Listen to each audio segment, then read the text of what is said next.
Being close wasn't just about touch, it was about feeling everything without saying a word. My name is Jessica, and that night, I realized how much closeness could mean.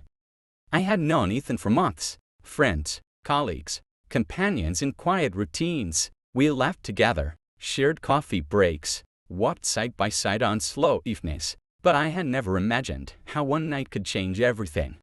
The city was unusually quiet that evening. Streetlights painted gold streaks across the sidewalks. The air was warm, scented faintly with jasmine from nearby gardens. We found ourselves sitting together in a dimly lit cafe, the world outside moving on as if it didn't matter.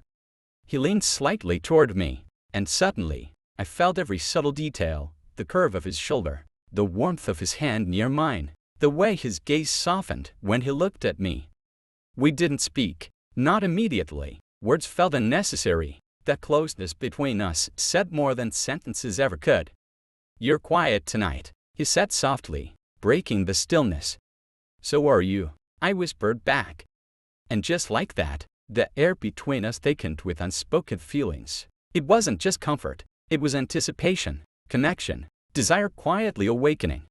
His hand brushed against my neck intentionally, or perhaps intentionally, but gently. My pulse quickened. Every nerve in my body seemed to notice his presence. I wanted to move closer but didn't want to rush him. I wanted him to stay.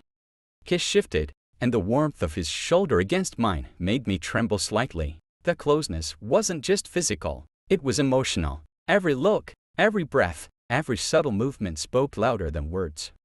I caught his eyes, he caught mine. In that shared silence, 1,000 things were said, feelings I hadn't expected. Confessions I didn't know how to voice, the ache of longing, the thrill of desire, the comfort of belonging. When he finally spoke again, his voice was low, almost intimate. I never realized how much being close could mean. I swallowed, feeling my heart thump in my chest. "I know," I said, "it's everything." That night, the cafe closed around us, the streets emptied, and still, we didn't move. We didn't need to. Just being near each other was enough. Every subtle touch, every shared glance, every small movement had a power that words could never capture. By the time I walked home, my chest ached not from longing alone but from knowing that some connections are stronger than explanations. Some nights remind you that closeness, real closeness, can mean everything. And that night, being close to Ethan didn't just mean comfort or friendship, it meant love. Once we were close, there was no turning back. Our hearts already knew what words couldn't say. After that quiet evening at the cafe, nothing between Ethan and me was the same. The closeness lingered not in words, but in presence, in small touches that lasted a second too long, in glances that held meaning far deeper than a casual look, in the warmth of being near someone who somehow understood your silence.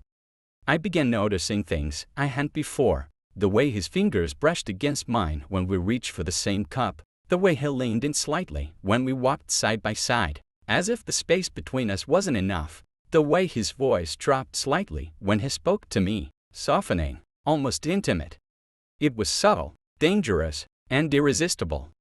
One night, we found ourselves walking in a park after work. The world was quiet, the streetlights casting golden reflections on the wet pavement from a recent rain. I felt him close to me, not touching, but close enough that my pulse raced.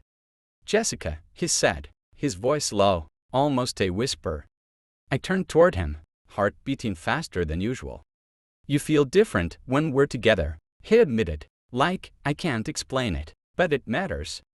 I swallowed. "I know," I said, "it matters more than I thought it could."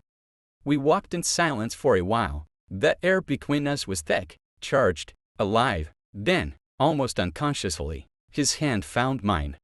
It wasn't abrupt, it wasn't desperate, it was gentle, tentative, yet the warmth of it spread through me like fire, igniting a desire I hadn't allowed myself to feel openly before. I didn't pull away, he didn't squeeze, we simply let our hands touch, fingers barely interlacing, every second feeling like it could last forever.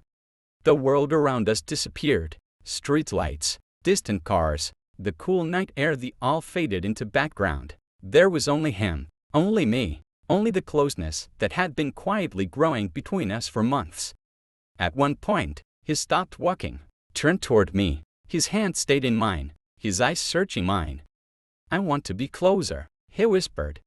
"I'm already here," I replied, my voice barely audible. Then, slowly, deliberately, he closed the distance between us, not rushed, not desperate, just present, just intentional.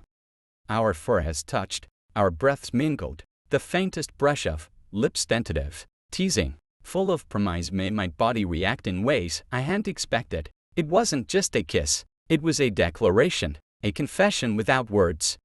I leaned in more, letting myself feel everything: warmth, desire, comfort, and love all at once. His hands moved from holding mine to resting at my waist, careful, yet claiming. My hands found his shoulders, memorizing the feel of him in this closeness I never wanted to end.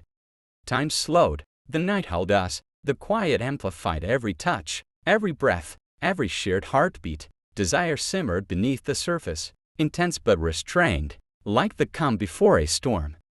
When we finally pulled back, neither of us spoke. Words were unnecessary. Every glance, every touch, every subtle shift had said more than anything could. That night, being close didn't just mean comfort or friendship anymore. It meant intimacy, trust, and a love that was slowly, deliberately, taking over our hearts. And as we walked back slowly toward home, hand in hand, I realized something undeniable.